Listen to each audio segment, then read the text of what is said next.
Dear student, in the last lecture we have seen autonomic nervous system.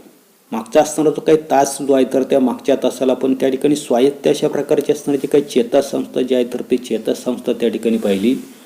त्याच्यामध्ये आपण त्या ठिकाणी पाहिले की असणारी काही चेतासंस्था जी आहे तर त्या चेतासंस्थामध्ये हृदय, फुफ्फुस, जठर इत्यादी सारख्या जे काही अनैच्छिक असणारे जे काही अवयवातील असणारे जे काही चेता जे आहे तर त्या चेतांनी स्वायत्त चेतासंस्था त्या ठिकाणी तयार होताना असते.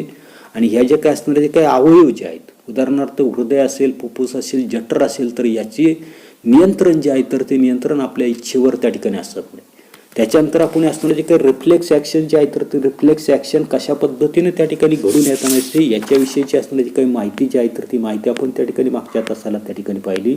त्याच्यानंतरचा पुढचा भाग आपल्याला त्या ठिकाणी पाहायचा आहे तर तो केमिकल कंट्रोल, रासायनिक अशा प्रकारचं नियंत्रण. आपल्या शरीरामध्ये काही घटक त्या ठिकाणी असे आहेत की त्या ठिकाणी ते रसायनांच्या साह्याने त्या जे काही नियंत्रण जे आहे तर ते नियंत्रण त्या ठिकाणी केलं जातं. आणि म्हणून पुढचा भाग आपल्याला त्या ठिकाणी पाहिजे तर तो केमिकल कंट्रोल, रासायनिक नियंत्रण. वा की control and coordination in our body is also brought about with the help of the certain chemical substances called hormones. काय सांगितलं? Control and coordination. कंट्रोल म्हणजेच नियंत्रण, कोऑर्डिनेशन म्हणजेच समन्वय. आपल्या शरीराचं असणारं जे काही कंट्रोल अँड कोऑर्डिनेशन म्हणजे नियंत्रण आणि समन्वय जे आहे तर ते समन्वय काही विशिष्ट अशा प्रकारचे असणारे काही रासायनिक पदार्थ याच्या साह्याने त्या ठिकाणी ते घडून आणले जातात. त्यालाच आपण त्या ठिकाणी काय म्हटलेले हार्मोन्स, त्यालाच आपण त्या ठिकाणी काय म्हणतो संप्रेरक त्या ठिकाणी म्हणताना असतो. हे त्या ठिकाणी व्यवस्थित तुम्ही 10वीला येईपर्यंत त्या ठिकाणी लक्षात ठेवायचे. काय सांगितले पुन्हा एकदा की आपल्या शरीरातील जी काही संप्रेरक जे आहे तर ती संप्रेरक काय करताना असतात, संप्रेरक या रासायनिक पदार्थांमार्फत देखील त्या ठिकाणी आपल्या शरीराचं त्या ठिकाणी नियंत्रण, कंट्रोल आणि पुढे सांगितलं आपल्याला कोऑर्डिनेशन, समन्वय जे आहे तर ते समन्वय त्या ठिकाणी केला जातो. पुढे hormones are secreted by endocrine glands. आणि हे जे काही संप्रेरक जे आहे तर ती संप्रेरक आपल्या लक्षात येताना असते की अंतस्रावी. आता एंडोक्राइन आतमध्ये असतात म्हणून त्याला त्या ठिकाणी म्हटलेलं एंडो आणि म्हणून त्याला मराठी शब्द आहे अंतस्रावी. आत त्या ठिकाणी स्रावताना असतात म्हणून त्याला त्या ठिकाणी अंतस्रावी ग्रंथीतून ही जे काही संप्रेरक जे आहे तर त्या संप्रेरकांचं सिक्रेशन, स्रवण जे आहे तर ते स्रवण त्या ठिकाणी होताना दिसतं. These glands are also called ductless gland. हा शब्द त्या ठिकाणी लक्षात ठेवा. डक्टलेस जसे आपल्याला पाणी त्या ठिकाणी वाहून न्यायचे किंवा पाणी त्या ठिकाणी आपल्याला दूरवर त्या ठिकाणी वाहून न्यायचे तर याच्यासाठी काय करताना असतो आपण, सायपन करताना असतो, नळीचा वापर करताना असतो, पाईप लाईनचा त्या ठिकाणी वापर करताना असतो. तसं या ठिकाणी आपल्या लक्षात येतं नसतं की या ठिकाणी असणारे जे काही एंडोक्राइन्स ग्लॅन्ड जे आहेत की ज्याच्यामधून त्या ठिकाणी हार्मोन्स जे आहेत तर ते हार्मोन्स त्या ठिकाणी बाहेर पडताना असतं, सिक्रेशन होताना असतं. तर या असणाऱ्या जे काही ग्रंथी जे आहेत तर त्या ग्रंथी कसं सांगितलं आपल्याला डक्टलेस म्हणजे वाहिनी विरहित अशा प्रकारच्या ग्रंथी त्यांना त्या ठिकाणी म्हटलेले. These glands do not have any arrangement of their own to either store or carry this secretion. या जे काही असणारे जे काही ग्रंथी जे आहेत तर त्या ग्रंथींकडे त्यांचं असणारं जे काही सिक्रेशन, स्राव जो आहे तर तो स्राव त्या ठिकाणी स्टोअर करणं, साठवण्यासाठी किंवा पुढे आपल्याला सांगितलं त्यांचं असणारं जे काही कंडक्शन, वहन जे आहेत तर ते वहन करण्यासाठी कोणत्याही प्रकारच्या असणारे जे काही ग्लँड्स जे आहेत किंवा त्या ठिकाणी ट्यूब्स जे आहेत, वाहिनी ज्या आहेत तर त्या वाहिनी त्या ठिकाणी नसतात. Hence as soon as hormones are produced they are directly released into the blood circulation.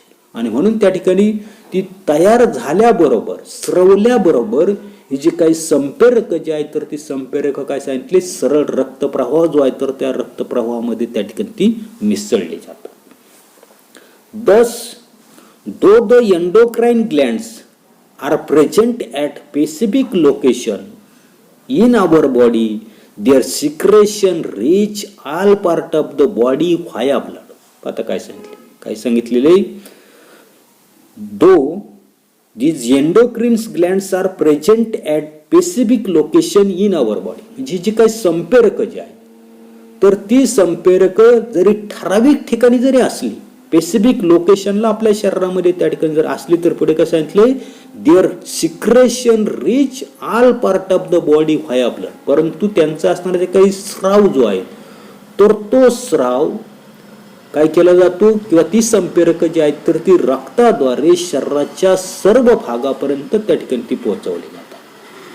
पुढे endocrine glands along with the nervous system are responsible for the control and coordination in our body. पुढे काय सांगितलं आपल्याला, हे जे काही endocrine glands अंतस्रावी असणाऱ्या ज्या काही ग्रंथी ज्या आहेत तर ती चेता संस्थेच्या बरोबरीनं असणारे जे काही नियंत्रण आणि समन्वयाची असणारी जी काही जबाबदारी जी आहे तर ती जबाबदारी त्या ठिकाणी पार पाडताना दिसतात. These two systems helps each other to control and integrate the various activities of the body. आता या ठिकाणी आपल्या लक्षात येतं नसते की दोन संस्था म्हणजे आपण त्या ठिकाणी पाहिली की सेंट्रल नर्वस सिस्टीम आहे, त्याच्यानंतर या ठिकाणी असणारे जे काही अंतस्रावी ग्रंथी चेता संस्था ज्या आहेत, म्हणजे अंतस्रावी ग्रंथी चेता संस्थेच्या बरोबरीनं नियंत्रण आणि समन्वयाची जबाबदारी त्या ठिकाणी पार पाडतात. त्याच्यानंतर आपल्या लक्षात येतं नसतं की शरीरातील असताना जे काही विविध क्रिया ज्या आहेत तर त्या विविध क्रियांचं असणारं जे काही नियंत्रण आणि इंटिग्रेशन म्हणजे एकात्मीकरण करण्याचं कार्य या दोन्ही संस्था एकमेकांच्या सहकार्यानं मदतीनं त्या ठिकाणी ते करताना दिसतात. पुढे a marked difference between this two system is that nerve impulses are fast but short lived. काय सांगितलेले पुन्हा एकदा ऐका. A mark difference between this two system is म्हणजे दोघांमधला फरक जो आहे तर तो फरक काय सांगितले, nerve impulses are fast but short live. या ठिकाणी आपल्या लक्षात येतं नसते की हे जे काही चेता आवेग जे आहेत तर ते चेता आवेग त्या ठिकाणी जलद परंतु कसं सांगितलं आपल्याला शॉर्ट लिव्ह म्हणजे अल्पावधीसाठी त्या ठिकाणी असतात. तर various the action of hormones is very slow but long lasting. याच्या उलट त्या ठिकाणी आपल्या लक्षात येतं नसते की हार्मोन्स म्हणजे संप्रेरक जे आहे तर त्या संप्रेरकाची असणारी जे काही क्रिया जी आहे तर ती क्रिया खूप धीम्या गतीनं परंतु दीर्घकाल टिकणारी त्या ठिकाणी आहे. आता पुढे या ठिकाणी आकृती जी आहे तर त्या आकृतीचा आपल्याला त्या ठिकाणी विचार जो आहे तर तो विचार त्या ठिकाणी करायचा. पाहता या ठिकाणी सर्वसाधारणपणे आपल्याला जी आकृती जी आहे तर त्या आकृतीमध्ये एंडोक्राइन ग्लँड्स त्या ठिकाणी म्हणजे अंतस्रावी ग्रंथी.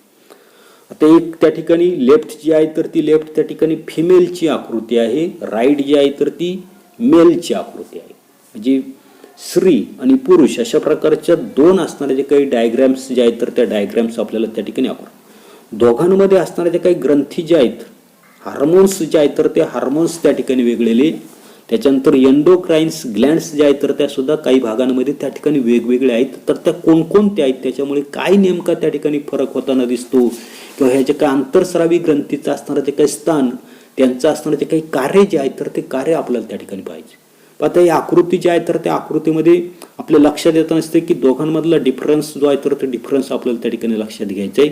आणि हा जो काय असणार तो काही डिफरन्स जो आहे आता याच्यामध्ये या ठिकाणी असणारे जे काही फिमेल जे आहे स्त्री जी आहे तर त्या स्त्रीच्या बाबतीमध्ये आपल्याला लक्षात येत नसते की त्या ठिकाणी ओव्हरी दाखवलेले म्हणजे अंडाशय दाखवलेले. तर पुरुष जो आहे तर त्या पुरुषाच्या बाबतीमध्ये मात्र त्या ठिकाणी टेस्टिस जे आहे तर ते टेस्टिस त्या ठिकाणी ज्याला आपण त्या ठिकाणी वृषण म्हणता नसतो याच्याविषयीची डिटेल माहिती आपण 10वीला त्या ठिकाणी पाहणार आहोत. पुढे त्याच्यानंतर दोघांमध्ये आपल्याला त्या ठिकाणी असणारे जे काही ॲड्रिनल ग्लँड्स त्या ठिकाणी दाखवले ज्याला आपण त्या ठिकाणी उर्कस्त ग्रंथी त्या ठिकाणी मराठीमध्ये त्याला त्या ठिकाणी म्हटलेले. त्याच्यानंतर पुढे आपल्याला त्या ठिकाणी असणारे जे काही थायमस आता यवनलोपी ग्रंथी त्याला काय म्हटलेले थायमस. आता हे जे काही यवनलोपी असणारे जे काही ग्रंथी जे आहेत तर त्याच्यामुळे कसा त्या ठिकाणी बदल जो आहे तर तो बदल त्या ठिकाणी होतो म्हणजे हृदयाजवळ हे जे काही थायमस यवनलोपी असताना जी काही ग्रंथी जी आहे तर ती हृदयाच्या जवळ किंवा छातीच्या पिंजऱ्यामध्ये त्या ठिकाणी असते. आणि याच्यामुळे काय होतं नसते आता ही जी काही यवनलोपी ग्रंथी जी आहे तर त्याच्यामध्ये संप्रेरक जे आहे तर ते थायमोसिन्स असते पुढे आपण त्या ठिकाणी पाहणार आहे, आणि त्याचं कार्य जे आहे तर ते कार्य काय तर ते आपण त्या ठिकाणी पुढे पाहणार. त्याच्यानंतर पुढे आपल्याला त्या ठिकाणी असणारे जे काही ग्रंथी जे आहेत तर त्या ग्रंथीचा आपल्याला विचार करायचा आहे. पुढे आपल्याला त्या ठिकाणी पॅराथायरॉइड ग्लँड्स त्या ठिकाणी दाखवलेले, घशामध्ये असणारे जे काही पॅराथायरॉइड ग्लँड्स. आता हे जे काही पॅराथायरॉइड्स असणारे जे काही ग्लँड्स जे आहेत तर ती आपल्या लक्षात येत नसते की आपल्या घशामध्ये असणारे जे काही आउटू ग्रंथी जे आहेत तर त्या आउटू ग्रंथीच्या मागे त्या ठिकाणी आपल्याला आढळून येत नसते. म्हणजे या ठिकाणी आपल्याला थायरॉइड जे आहे तर त्या थायरॉइडच्या बाबतीमध्ये या ठिकाणी आपल्याला पॅराथायरॉइड्स, त्याला पराओटू त्या ठिकाणी मराठीमध्ये म्हटलेले, आणि त्या आउटू ग्रंथीच्या मागे त्या ठिकाणी 4 ग्रंथी त्या ठिकाणी आपल्याला आढळून येत नसतात.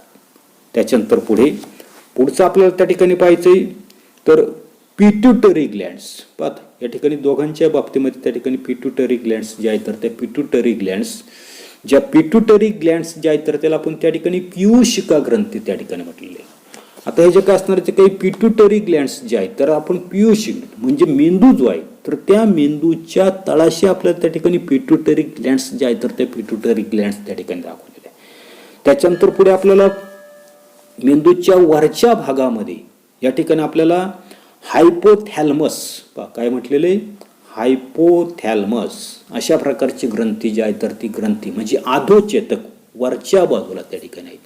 म्हणजे मेंदूतील असणारा जो काही प्रमस्तिष्क जे आहे तर त्या प्रमस्तिष्क पियूषिका ग्रंथीच्या वर आपल्याला त्या ठिकाणी हायपोथॅलमस ही जी काही ग्रंथी जी आहे तर ती ग्रंथी त्या ठिकाणी दाखवली. तर याच्यामध्ये कोणतं त्या ठिकाणी संप्रेरक असतं, कोणतं कार्य त्या ठिकाणी करताना असते तर ते पुढे आपण त्या ठिकाणी पाहणार आहे. अशा प्रकारचे असणारे काही अंतस्रावी ग्रंथी जे आहेत तर त्या अंतस्रावी ग्रंथी आपल्याला त्या ठिकाणी फिमेल आणि मेल, पुरुष आणि स्त्रियामध्ये नेमक्या कोणकोणत्या ग्रंथी असतात तर ते आपल्याला त्या ठिकाणी दिसते. आकृतीमध्ये पाहतात काय दिलेलं अजून पुढे. It is very important that hormones are secreted only in the required quantities and there is a special mechanism which control the quantity and timing of the hormone secretion. आता काय सांगितले नीट लक्षात ठेवा. काय सांगतो मी, पहिलं, it is very important that hormones are secreted only in the required quantity. म्हणजे या ठिकाणी सर्वात महत्वाचं आपल्याला त्या ठिकाणी सांगितलं की ही जे असणारे काही संप्रेरक जे आहे तर ते संप्रेरक जेवढ्या प्रमाणामध्ये पाहिजे तेवढ्याच प्रमाणामध्ये काय होताना दिसतात तर त्या ठिकाणी ती स्रवताना दिसतात. And there is the special mechanism which control the quantity and timing of the hormone secretion. आणि दुसरा भाग आपल्याला त्या ठिकाणी सांगितलंय तर त्या ठिकाणी विशिष्ट अशा प्रकारची यंत्रणा असते की जी यंत्रणा काय करताना दिसते, कोणत्या असणारे ते काही संप्रेरक जे आहेत तर ते संप्रेरक किती प्रमाणामध्ये आणि कोणत्या वेळेला त्या ठिकाणी स्रवायचं याचं असणारे ते काही कंट्रोल जे आहे तर ते कंट्रोल करण्यासाठी विशिष्ट अशा प्रकारचं मेकॅनिझम त्या ठिकाणी असतं. पुन्हा एकदा ऐका पहा काय सांगितलंय की गरज असेल तितक्याच प्रमाणामध्ये संप्रेरक जे आहे तर ते संप्रेरक स्रावणं हे अतिशय महत्त्वाचं असतं. आणि याच्यासाठी एक विशिष्ट अशा प्रकारची यंत्रणा जी आहे तर ती यंत्रणा त्या ठिकाणी काम करताना दिसते. आणि संप्रेरक स्रावण्याचं प्रमाण आणि वेळ याचं असणारे काही नियमन जे आहे तर ते नियमन त्या ठिकाणी केलं. उदाहरणार्थ पहिलं उदाहरण आपल्याला दिलेलं पहा. For example, whenever there is an increase in the blood glucose level, certain cells in the pancreas get stimulated and as a response they release a greater quantity of the insulin.